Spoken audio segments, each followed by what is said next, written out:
આટલા ગ્રંથોની રચના કરી છતાંય મનમાં પ્રસન્નતા કેમ નથી, આનંદ કેમ નથી? ત્યારે નારદજી ખુલાસો કરતા કહ્યું, વ્યાસજી, આપે ધર્મનું તો વિસ્તારથી વર્ણન કર્યું, પણ ધર્મીનો વિમલ યશ નથી ગાયો. અને ત્યાં સુધી પ્રસન્નતા કેમ ક્યાંથી આવે જ્યાં સુધી આનંદ રૂપ કૃષ્ણની કથાને ન ગાઓ. તમે મહાભારત રચ્યું, ધર્મનો વિસ્તારથી વર્ણન કર્યું છે, હવે ભાગવતની રચના કરો. કારણ કે વિશુદ્ધ ભક્તિ જ હૃદયમાં પ્રસન્નતાનું કારણ બની શકે છે. નારદજીએ કેવલ ઉપદેશ નથી આપ્યો, પ્રેરણા આપી છે. પોતાનું ઉદાહરણ આપીને સમજાવ્યું, વ્યાસજી મારી સામે જુઓ, મારા ગત જન્મોની કથા કહી છે નારદજીએ. પૂર્વ જન્મમાં હું દાસીનો પુત્ર હતો. અમારા ગામમાં ચતુર્માસ કરવા માટે કેટલાક મહાત્માઓ આવ્યા. મારી માં અને પિતા તો મને નાનપણમાં જ મૂકીને ગુજરી ગયા હતા. મારી માને ચાકરીમાં રાખી દીધી. મહાત્માઓની ચાકરી કરે, રોજ રાતના સત્સંગની સભા થાય, બધા જ ગામવાળા ભેગા થાય ને હું પણ છેલ્લે બેઠો બેઠો સાંભળો. નિત્ય મહાત્માઓના પ્રસાદી વસ્તુનું ગ્રહણ કરું અને થોડા દિવસમાં મારી બુદ્ધિ શુદ્ધ થઈ ગઈ.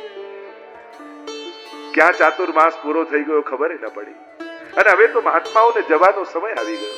હું ચરણોમાં પડી ગયો, કહેવા લાગ્યો કે મને તમારી સાથે લઈ જાઓ. મહાત્માઓએ કહ્યું, તું તારી માનો એકનો એક દીકરો, પેલા માની આજ્ઞા લઈ આવ, એ જો પરવાનગી આપે તો તને સાથે લઈ. માને પૂછ્યું ને માએ ના કહી, બેટા મારા જીવનનો એકમાત્ર સહારો તું છું અને તું અમને છોડીને જતો રે મને તો મારું કોણ? ન જવા દીધા. મહાત્માઓ ત્યાંથી પધારી ગયા. નારદજી કહેવા લાગ્યા, મારું મન માનો મહાત્માઓની સાથે જતું રહે. સાધુના સંગથી જીવનમાં સરળતા અને સહજતા આવે છે. સહજ નિષ્કામતા આવી, વૈરાગ્ય આવે. એકવાર મારી માં જતી હતી ગૌશાળામાંથી, સર્પે દંશ દીધો, ઉદ્ધાર થયો. માનો હાથ મરતા પહેલા ગાયની પૂંછને સ્પર્શ કરી ગયો અને એનો ઉદ્ધાર થઈ ગયો. હવે તો કોઈ રોકનારું હતું નહીં, ટોકનારું હતું નહીં. ઉત્તર દિશા તરફ મેં પ્રયાણ કર્યું. નદીઓ, પર્વતો, વનોને પસાર કરતા કરતા એક વિશાળ વટવૃક્ષ દેખાયું. એની નીચે બેસીને જ્યાં આંખ બંધ કરીને ધ્યાન કર્યું, ધ્યાનમાં પરમાત્મા આવ્યા. કહ્યું, નારદજી, આ જન્મમાં તમને મારો અનુભવ નહીં થાય. પ્રલય કાળ નજદીક આવી રહ્યો છે, બધું જળમાં ડૂબી જશે. ફરી સૃષ્ટિનું સર્જન કરીશ, ત્યારે મારા અવતાર રૂપે તમે પ્રગટ થશો. અને જેમ પરમાત્માએ કહ્યું એમ જ થયું. અને સૃષ્ટિનું પુનઃ સર્જન કર્યું, ત્યારે ભગવદ અવતાર રૂપે નારદજીનું પ્રાગટ્ય થયું. બોલીએ નારદ ભગવાન કી જય. વ્યાસજી, ગમે તેટલી અલંકારિત વાણી હોય, પણ એમાં જો ભગવાનનો વિમલ યશ નથી તો એમાં ભક્તોને આનંદ નથી આવતો. તદ વાયસમ તીર્થ, એ તો કાગડાના તીર્થ જેવું હોય છે. એનાથી ઉલટું ભલે કોઈ સ્વર ન હોય, કંઠ ન હોય, શબ્દોના કોઈ જ્ઞાન ન હોય, પણ વિશુદ્ધ ભાવ હોય ને તો ઠાકોરજી એનાથી પ્રસન્ન થઈ જાય છે. આપણે ત્યાં તો વાર્તામાં રૂપા પોરિયાનો પ્રસંગ આવે ને. રૂપા પોરિયા એટલે દ્વારપાલ, રોજ શ્રીનાથજીની ચોકીદારી, ઠાકોરજીની ચોકીદારી કરે. અને આખો દિવસ ગોવિંદ સ્વામી ને બધા અષ્ટસખા કીર્તન ગાતા હોય ને એ યાદ રહી જાય. પણ એવો બેસુરો કંઠ. અને રાતના ચોકીદારી કરતા કરતા ઠાકોરજી આગળ એવા બેસુરા અવાજમાં પદ ગાય તો ગોવિંદ સ્વામી જતા હતા ને એમણે જોયું કે આવું બેસુરું છે, એ આવું ઠાકોરજી આગળ ન ગવાય. ઠાકોરજી તો કલાનિધિ છે, સુંદર કલાથી ગાવું જોઈએ. ગાતો નહીં આજે. અને આજે ગાયું નહીં ને ચોકીદારી કરી. સવારે ગુસાઈજી આરતી કરવા પધાર્યા ઠાકોરજીની, અને જ્યાં મંગળા આરતી કરવા જાય જુએ તો ઠાકોરજીના નેત્રો લાલ થઈ ગયા છે. થયું, બાબા આજે આપ પોઢ્યા નથી?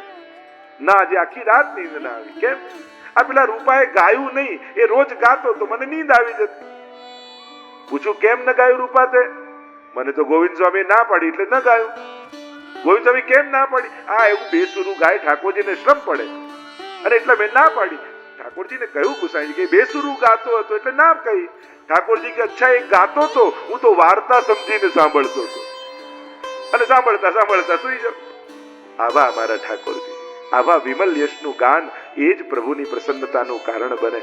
નિર્દોષ ભાવથી કરેલો પુકાર એ સાંભળીને પરમાત્મા વૈકુંઠ છોડીને ભક્ત સુધી આવી જાય છે.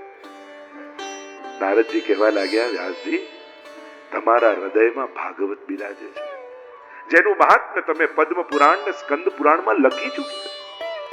બેસો સમાધિમાં અને દર્શન કરો ભાગવતના, અને ભીતર રહેલા ભાવની અભિવ્યક્તિ કરશો ને ત્યારે તમારા હૃદયમાં આનંદ પ્રગટ થશે. કારણ કે અભિવ્યક્તિ વગર પણ ભાવ અધૂરો છે. જ્યારે અભિવ્યક્ત થાય ને ત્યારે એની પૂર્ણતાનો અહેસાસ થતો હોય છે. અને સરસ્વતીમાં સ્નાન કરી નારદજી તો નારાયણ નારાયણ કરતા પધારી ગયા.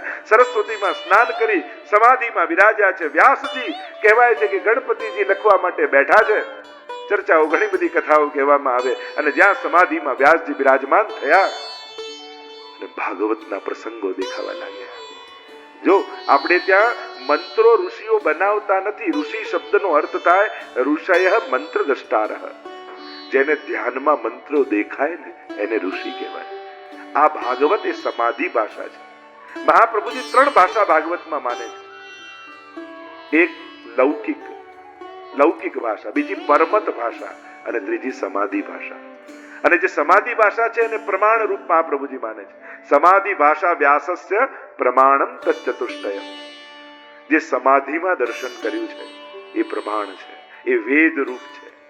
એમ મહાપ્રભુજીએ પ્રમાણ રૂપે એને સ્વીકૃત કર્યા.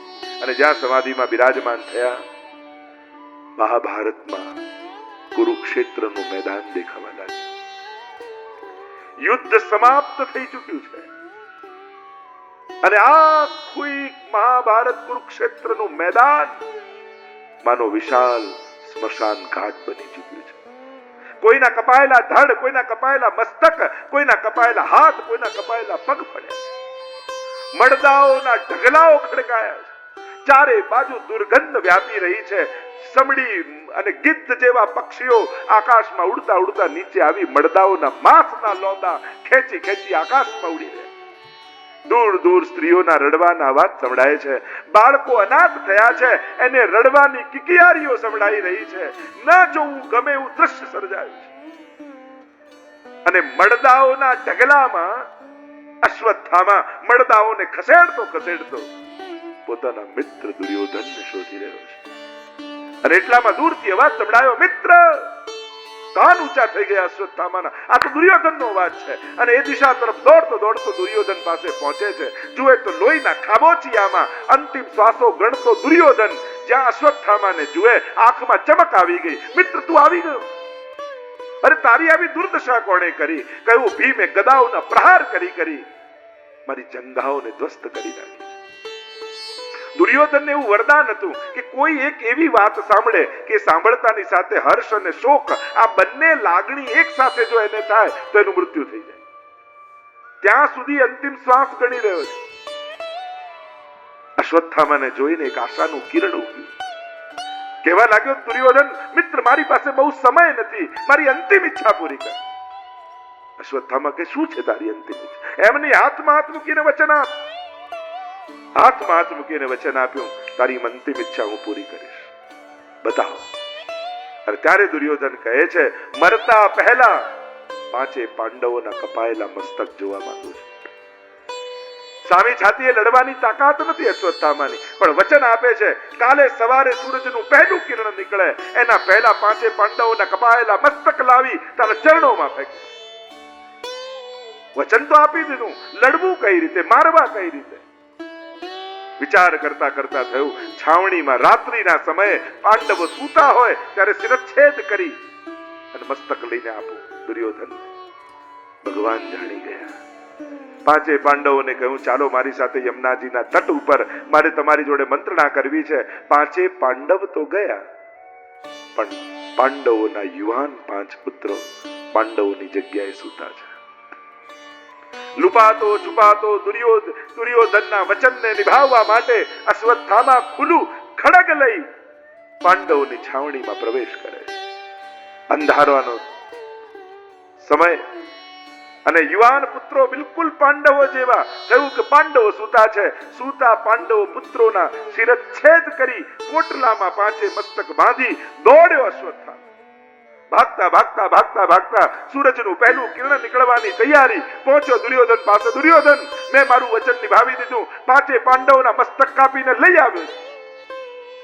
ચમક આવી દુર્યોધનના આંખમાં. જલ્દી બતાવો, મારી પાસે સમય ઓછો છે. અને જ્યાં મસ્તકો ફેંક્યા અને દુર્યોધને જોયું કે અશ્વત્થામા તે આ શું કર્યું? આ બાળકોએ મારું શું બગાડ્યું હતું? આ પાંડવો નથી, પાંડવોના પુત્રો છે. તે તો અમારી પાછળ અમારું કોઈ તર્પણ કરનારું ઘરમાં ન રહેવા દીધું, કોઈ શ્રાદ્ધ કરનારું ઘરમાં ન રહેવા દીધું. પાંડવોના મસ્તક લાવ્યો એ સાંભળી અને હર્ષ થયો, પુત્રોને જોઈને શોક થયો. દુર્યોધને ત્યાં જ પ્રાણોના ત્યાગ કરી દીધા. સવાર પડીને પોતાના વાલ સોયા બાળકોને જગાવવા માટે દ્રૌપદી છાવણીમાં પ્રવેશ કરે છે. વિચાર કરો, એક માં માટે આ દ્રશ્ય જોવું કેટલું કઠિન. માની વેદના તો માં જ સમજી શકે. કદાચ બાળકો એ ન સમજી શકે એ અવસ્થામાં, એ સંજોગોમાં માં બનીને જ્યારે એ અવસ્થાને સમજો ત્યારે સમજમાં આવે. અને જ્યારે પ્રવેશ કરે છે, હે કૃષ્ણ પોકાર કરે છે. કારણ કે જ્યારે આવા વિપરીતતા દેખાય, આમાં ભગવાન સિવાય કોઈ કાંઈ કરી શકે એવું નથી. એટલે કૃષ્ણ શબ્દનો પોકાર કર્યો. ભાવે બતાવ્યો કે આ તો ક્ષત્રિયોના દીકરા છે. ક્ષત્રિયનું બાળક યુદ્ધના મેદાનમાં લડતું લડતું મરે તો સ્વર્ગ મળે, પણ સૂતું સૂતું મરે તો એની અધોગતિ થાય. મારા બાળકોની અધોગતિ ન થાય એટલે કૃષ્ણ નામનો પોકાર કર્યો. એક ભાવ એ બતાવ્યો, કૃષ્ણ શબ્દનો પોકાર એટલે કર્યો કે હજી જો પ્રાણ બચ્યા હોય અને કૃષ્ણ શબ્દ એના શરીરને અડી જાય ને તો એનો ઉદ્ધાર થઈ જાય. અને પાંડવોને લઈને દોડતા ભગવાન આવે છે અને જોયું કે આ કોણ પાપી છે જેને આવું દુષ્કૃત્ય કર્યું છે. નહીં છોડું. અર્જુને પ્રતિજ્ઞા કરી, એના મસ્તકને કાપીને એના માથે બેસીશ. પ્રભુએ રથની લગામ ખેંચી, પાછળ ઉભો છે અર્જુન. ગડગડ ગડગડ કરતો રથ દોડે છે. આગળ આગળ અશ્વત્થામા ભાગી રહ્યો છે અને પાછળ પાછળ ભગવાનનો રથ આવે છે. પકડ્યો છે કેશથી અશ્વત્થામાને. ભાગવત એમ લખે છે, બલિ ચડાવવા માટે જેમ કોઈ પશુને ઘસડતા ઘસડતા લાવવામાં આવે એ રીતે અશ્વત્થામાને ઘસીટતા ઘસીટતા લાવી રહ્યા છે દ્રૌપદીના ચરણમાં ફેંકવા માટે. પણ આ તો ભાગવતની દ્રૌપદી છે. મહાભારતની દ્રૌપદી અને ભાગવતની દ્રૌપદીમાં ઘણો મોટો ફરક છે. મહાભારતમાં ક્યાંક ઈર્ષા, ક્યાંક દ્વેષ, ક્યાંક અહંકાર દ્રૌપદીની ભીતર દેખાય છે. પણ ભાગવતનો અર્થ જ થાય બધાને ભક્ત રૂપે જ્યાં વર્ણિત કર્યા છે. દરેકની ભીતર જે ભક્તિ છે ને એ એંગલથી દરેક પાત્રોને પ્રગટ કર્યા છે. અને દ્રૌપદી આ દ્રશ્ય જોઈને બોલે છે, મુચ્યતામ મુચ્યતામ એષ બ્રાહ્મણો નિતરામ ગુરુઃ. છોડી દો, છોડી દો. એષ બ્રાહ્મણ, આ બ્રાહ્મણ છે. શાસ્ત્ર કહે બ્રાહ્મણ ગમે તેવું પાપ કરીને મૃત્યુ દંડ ન અપાય. અને કેમ મારી શકાય? એશ ગુરુ, ગુરુ પુત્ર પણ ગુરુ રૂપ હોય છે. દ્રોણાચાર્યના કેટલા ઉપકાર આપણા ઉપર છે. જે વિદ્યા પોતાના પુત્ર નથી શીખવાડી એ અર્જુન અને પાંડવોને આપી છે. ગુરુના ઋણમાંથી કેમ મુક્ત થઈ શકાય? અને સૌથી મહત્વની વાત, આ પણ કોઈ માનો દીકરો છે. મારા બાળકો ગયા ને જે દુઃખ અનુભવ હું કરી રહી છું એવું દુઃખ હું બીજી કોઈ માને ન આપી શકું. પણ શાસ્ત્ર કહે આતતાઈને જુઓ ત્યાં મારી નાખો. અને કહેવાય કે બ્રાહ્મણને મૃત્યુ દંડ ન અપાય. કરવું શું? નથી મરાતો, નથી છોડાતો. ભગવાન પાસે આવ્યા, ભગવાને ઉપાય બતાવ્યો. બ્રાહ્મણનું અપમાન જ બ્રાહ્મણનું મૃત્યુ છે. અને અપમાનિત કરી અને મુક્ત કરી. અને અપમાનિત કર્યો, કેશ મર્દન કર્યું, મણી કાઢી લીધો. અશ્વત્થામા ચિરંજીવીઓમાં છે.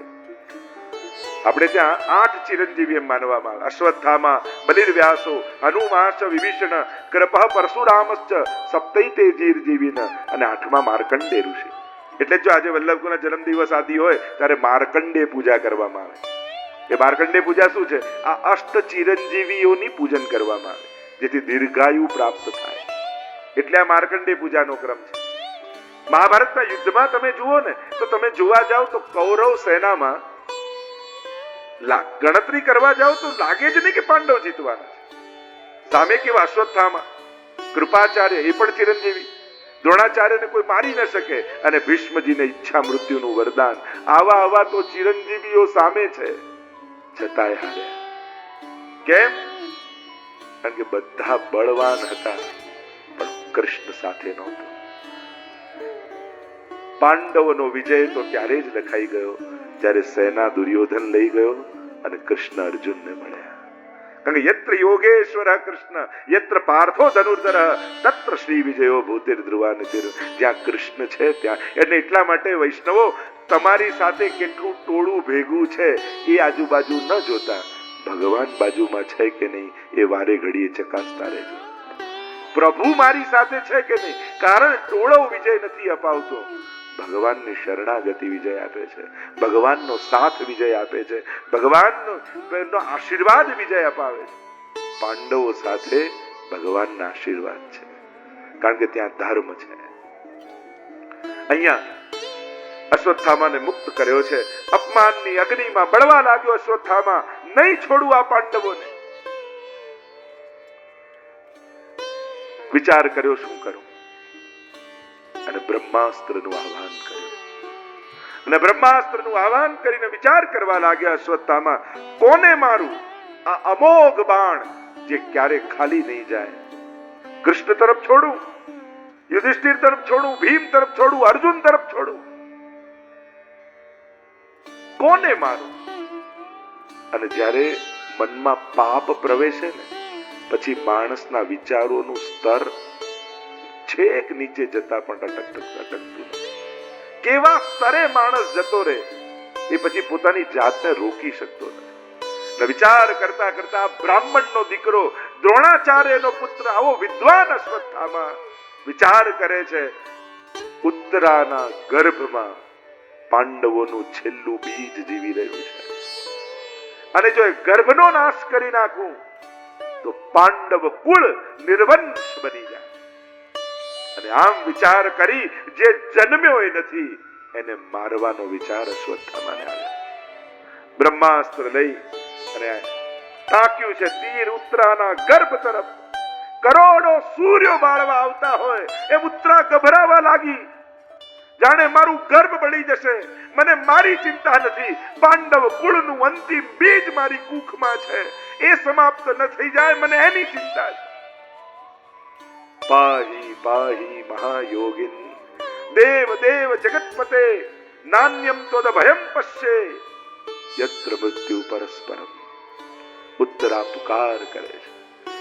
વિચાર થયો કોને મદદમાં બોલાવું. ઉત્તરા પરણીને આવી ને ત્યારે દ્રૌપદીએ સ્વાગત કર્યું કે આવ બેટા, તું પહેલી વાર ઘરમાં ઉમરો ઓળંગી રહી છે, તું અમારા ઘરમાં તો આવી રહી છું, પણ પહેલા પગે કોને લાગીશ તું? ત્યારે ઉત્તરાએ કહ્યું, જે મોટા હોય એને પહેલા પગે લગા. હા તો બતાવો બેટા, આપણા ઘરમાં મોટું કોણ? અરે મોટા આપણે ત્યાં યુધિષ્ઠિરજી છે, ભીમ છે, અર્જુન છે, આ બધા મોટા જ છે, મારા માટે તો વડીલો જ છે. ત્યારે દ્રૌપદીએ કહ્યું, બેટા આ કહેવાતા મોટાઓને મેં જોઈ લીધા છે. જ્યારે દ્યુત ક્રીડામાં મારા ચીર ખેંચાતા હતા ત્યારે આ કહેવાતા મોટાઓ મસ્તક ઝુકાવીને બેઠા હતા.